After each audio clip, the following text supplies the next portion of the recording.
aquí lo que vemos, ¿cierto?, es la tensión que se produce entre Chaitén, con esa precisión que acabo de mencionar, y las políticas públicas, el Estado de Chile, ¿cierto?, que además quedó bastante en evidencia ayer con la presentación de Rita Gutiérrez, que claramente, ¿cierto?, diría que es una expresión bastante clara, ¿cierto?, y prístina respecto del sentimiento que está en los chaiteninos respecto de cómo se enfrentó desde el Estado, desde las políticas públicas, la erupción volcánica, la emergencia, el proceso de desplazamiento, los actuales procesos, ¿cierto?, de repoblamiento de Chaitén.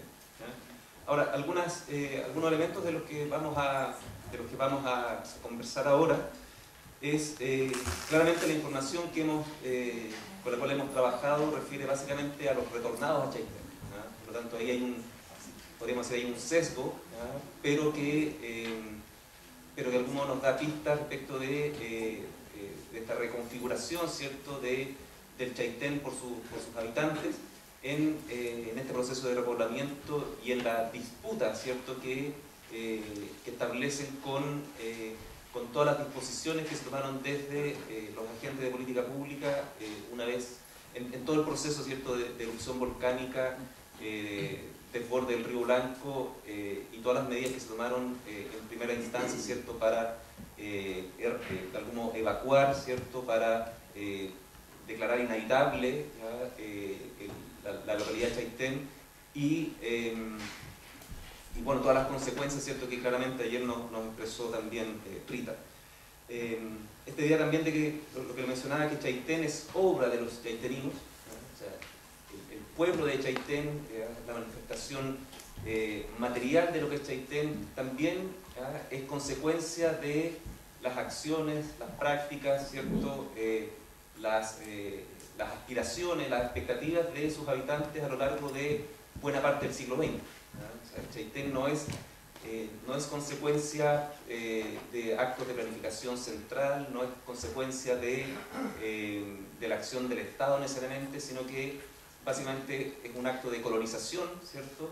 Por lo tanto hay una fuerte componente respecto de que Chaitén es la expresión de aspiraciones, expectativas, necesidades de quienes hoy día son sus habitantes. En eso también se expresa una fuerte vinculación con el territorio del paisaje, que es algo que no nos vamos a meter aquí en términos a conceptualizar, ¿cierto?, paisaje y territorio, sino simplemente hacer algunas referencias a que el discurso de los chaiteninos, ¿cierto?, hace permanentemente una relación a que la posibilidad de la vida para ellos, ¿cierto?, tiene una directa relación con esas dos dimensiones. Por lo tanto, el paisaje y territorio tampoco son construcciones meramente conceptuales, sino que se humanizan. Y la relación distante, ¿cierto?, con el Estado de Chile. Entonces, cuando decimos que se trabaja con los retornados, ¿cierto?, el dato que nosotros producimos a través de métodos cualitativos, es un dato que proviene de entrevistas desarrolladas a personas que tras, ¿cierto?, la declaración de evacuación, la declaración de inhabitabilidad de Chaitén, ¿cierto?, progresivamente toman la decisión de devolver, ¿cierto?, de enfrentarse a la decisión de la autoridad y de ocupar, ¿cierto?, nuevamente el territorio. ¿Cierto?, que establecen los chaiteninos es que esa acción, ¿cierto?, debiese ser en diálogo con ellos, porque finalmente Chaitén les pertenece. Nuevamente esta idea, ¿cierto?, fuertemente identitaria, fuertemente referida a que Chaitén, ¿cierto?, no está determinada por instrumentos de planificación territorial, Chaitén no está determinada, ¿cierto?, por la presencia del Estado, sino que Chaitén existe, permanece, tiene futuro, ¿cierto?, tiene proyectos, ¿cierto?, porque precisamente sus habitantes están allí. Y son ellos, ¿cierto?, los que de algún modo piensan la ciudad, piensan el futuro de la ciudad. Y aquí hay una pequeña imagen, ¿cierto?, respecto de la ciudad que quieren los desplazados, ¿ya? Donde hay también un conjunto de elementos, ¿cierto?, que indican esta fuerte vinculación, ¿ya? Una cuestión que es bien importante, ¿ya?, de señalar, y que hace referencia, por ejemplo, al proyecto, ¿cierto?, que se establece inicialmente de desplazar a los habitantes de Chaitén hacia Santa Bárbara, ¿ya? Si uno piensa el proyecto de Santa Bárbara en términos conceptuales, ¿ya?, es un proyecto, podríamos decir, impecable, ¿ya? Es un proyecto que, al menos, ¿cierto?, en el papel, ¿ya?, plantea una idea de sustentabilidad, probablemente la primera ciudad planificada de Chile, ¿ya?, completamente, ¿ya?, una ciudad que todos los detalles, ¿cierto?, están pensados, ¿ya?, pero es una ciudad que primero no está en Chaitén, ¿ya?, no está en esa territorialidad de los chaiteninos, ¿ya?, no está en esas condiciones, ¿cierto?, singulares de vinculación entre el mar, ¿cierto?, la cordillera, los bosques, ¿ya?, no tiene, ¿cierto?, probablemente las vistas, ¿ya?, y por otra parte, ¿cierto?, ¿ya?, no es una ciudad, o es más bien una ciudad que se construye desde coordenadas distantes de lo que es Chaitén, digamos, ¿ya?, que es una ciudad donde más bien lo que ocurre es, en términos, podríamos decir, sencillos, un proceso de producción social del hábitat, ¿ya? ¿Ya? Y acá es la propuesta, ¿cierto?, de Santa Bárbara es una propuesta más bien de los técnicos, es una propuesta planificada, etc. Entonces ahí eso es una cuestión interesante respecto de una idea, ¿cierto?, que en términos, digamos, lo razonable diría que es obvio, ¿cierto?, que los habitantes de Chaitén aceptaran, ¿cierto?, la posibilidad de desplazarse. Entonces el emplazamiento es una cuestión muy relevante, ¿ya? Y ahí está, ¿cierto?, expresada esta idea entre territorio, paisaje, los elementos identitarios que ahí surgen. El entorno ambiental, ¿no?, también son elementos altamente relevantes, ¿cierto?, en esta idea, ¿cierto?, de ocupar un determinado territorio por parte de los estudiantes, de los habitantes de Chaitén. De vida, ¿cierto?, la idea de tranquilidad, el dominio sobre el tiempo, ¿ya?, más bien el dominio sobre la temporalidad, ¿ya?, el dominio sobre la seguridad, ¿ya?, o sea, esta idea, ¿cierto?, que los chaiteneños expresan y que lo vivieron y se confrontaron, ¿cierto?, violentamente a la transición de una pequeña localidad, ¿cierto?, a una Puerto Montt, ¿cierto?, para quienes somos chilenos, Puerto Montt es una ciudad intermedia, ¿ya?, no es una metrópolis, ¿ya?, pero sin embargo para los chaiteninos, Chaitén era una ciudad que de algún modo representaba, te comillas, todos los males de la metrópolis, ¿ya?, largos desplazamientos, ¿cierto?, problemas de inseguridad, problemas, ¿cierto?, de anonimato, ¿ya?, etcétera, un conjunto, ¿cierto?, de condiciones. Y por lo tanto, los chaiteninos, ¿cierto?, también apelan a estas condiciones de vida, ¿cierto?, que algunos fueron construyendo paulatinamente, y que se refiere a estas condiciones de seguridad, de conocimiento, ¿cierto?, de relaciones cara a cara, en un sentido comunitario clásico. Los chaiteninos, ¿cierto?, la vida solo es posible en Chaitén. Y cuando decimos la vida, ¿cierto?, es los proyectos individuales y colectivos de esos habitantes, ¿ya? Nuevamente, aquí la vida no es una declaración vacía, ¿ya? O sea, efectivamente los chaiteninos, ¿cierto?, expresan, ¿ya?, esa idea con mucha fuerza. Ahora, cuando decimos esto, ¿ya?, la perspectiva de la línea de trabajo en que yo estoy involucrado, ¿cierto?, en el CITES tiene que ver con políticas públicas, ¿ya?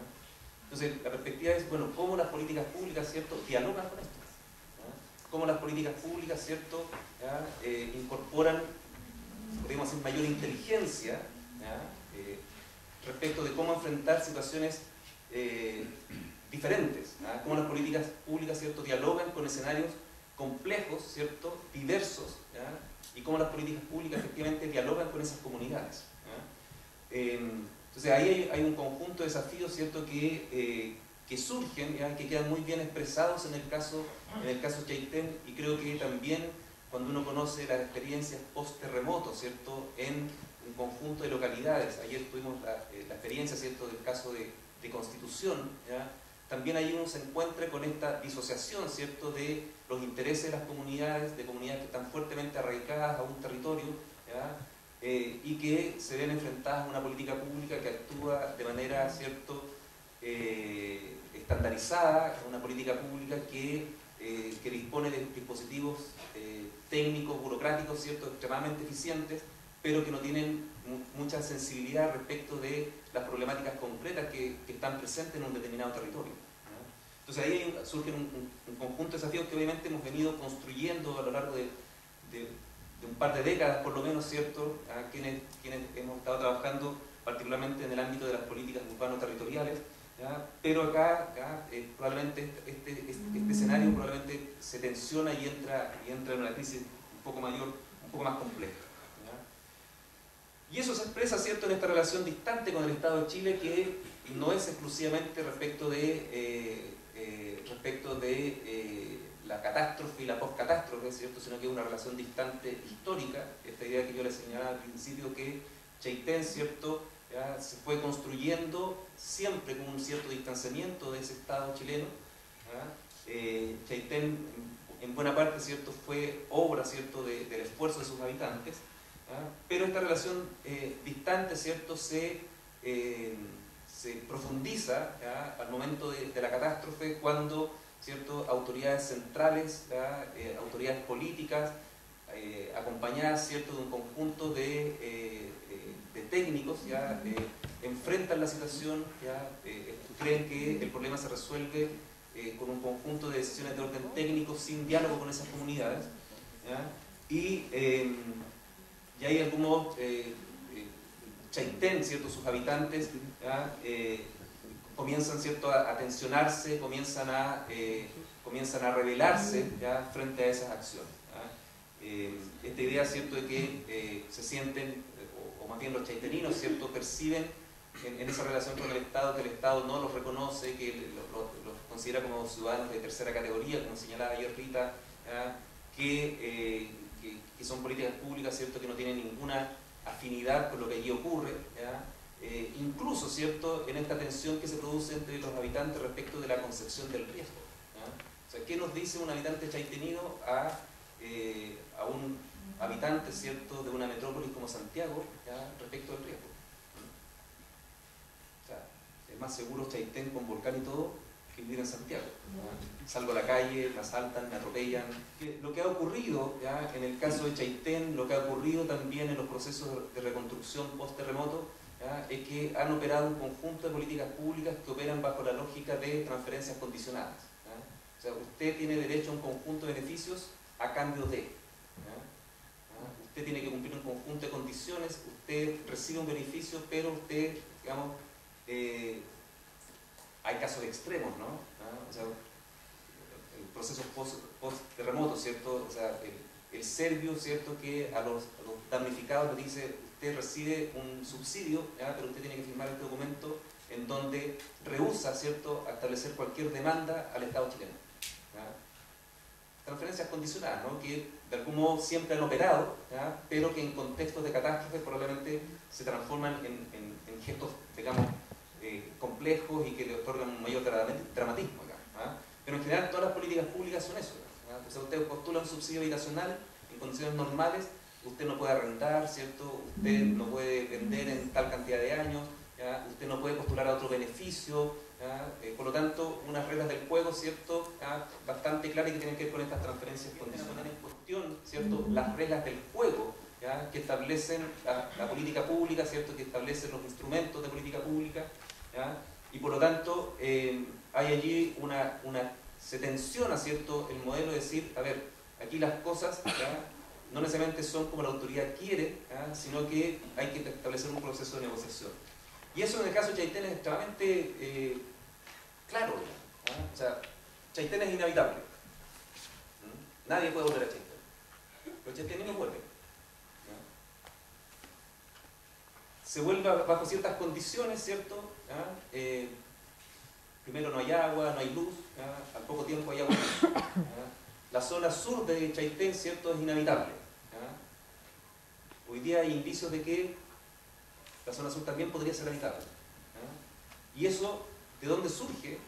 Efectivamente, de esta acción, ¿cierto?, organizada de sus habitantes por tensionar la política pública, ¿cierto?, por rebelarse frente a esos referenciales, ¿cierto?, y y de algún modo ahí hay una expresión, ¿cierto?, de estas acciones, ¿ya? Una cuestión que también suena bastante compleja y grave, ¿cierto?, y además en el discurso ayer de los dirigentes, ¿cierto?, del Estado como un otro.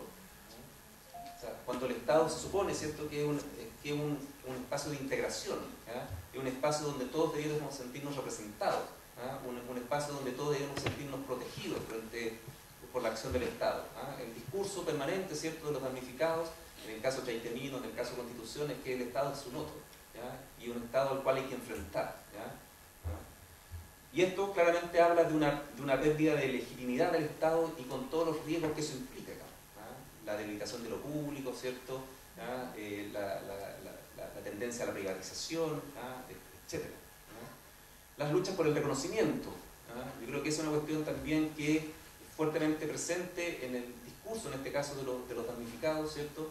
Que muchas veces, ¿cierto?, se hace referencia a que los damnificados lo que quieren es la acción de un Estado fuerte, ¿ya?, que les resuelva sus problemas, ¿ya?, que les otorgue soluciones, ¿ya?, pero en general el discurso, ¿cierto?, claramente es que lo que los habitantes, ¿cierto?, de estas comunidades lo que requieren, lo que esperan, ¿cierto?, es que ese Estado los reconozca, ¿ya?, y los reconozca básicamente en sus derechos, ¿ya?, que los reconozca básicamente en la valoración social de sus sujetos, ¿no? Que ahí hay saberes, ¿cierto?, y que ahí hay derechos que tienen que ser reconocidos, ¿ya?